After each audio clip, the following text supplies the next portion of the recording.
அன்பார்ந்த நேயர்களே, அனைவருக்கும் வணக்கம்.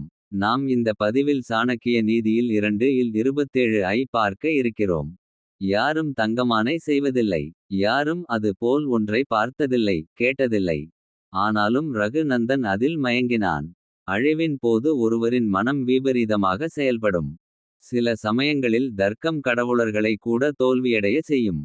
துரதஷ்டம் வரும்போது நீங்கள் உங்கள் மதிநுட்பத்தை பயன்படுத்த மறந்து விடுவீர்கள். மற்றும் மாற்றப்பட்ட மனநிலையின் போது மிக கூடுதலான துன்பங்களை ஏற்படுத்தும் முடிவுகளை எடுப்பது எளிது. இங்கே மேலே உள்ள பாவில் சாணக்கியர் ராமாயணத்தில் உள்ள மிக புகழ் பெற்ற எடுத்துக்காட்டை கொண்டு இந்த கருத்தை எடுத்துச் சொல்கிறார். எப்போதும் இருந்திராத தங்கமான்.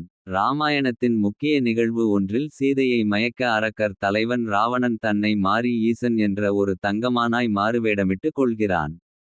சீதை தங்கமான் மீது மயங்கி அதை எப்படி ஆகிலும் அடைய விரும்புகிறாள். அவள் கணவன் ராமனும் மைத்துனன் லட்சுமணனும் மானை பின் தொடர்ந்து போகும்போது காட்டிலுள்ள அவரது குடிசையில் சீதை தனியாய் விடப்படுகிறாள். இதன் விளைவாய் இராவணனால் அவளை கடத்த முடிந்தது. இது ராமனுக்கும் ராவணனுக்கும் இடையே குருதிப் போருக்கு வழி வகுத்தது. இருப்பினும் தங்கமான் ஒரு மாயை மட்டுமே, அது உண்மையில் இருந்ததில்லை.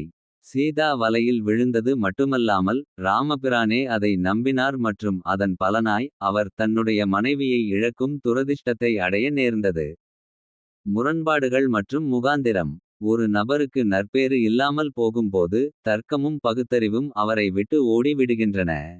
அவதார புருஷர்கள் எனப்படும் கடவுளர்களும் கூட துன்பங்களில் இருந்து தப்ப முடியாது. நம்மை போன்ற மனிதர்கள் மாத்திரம்.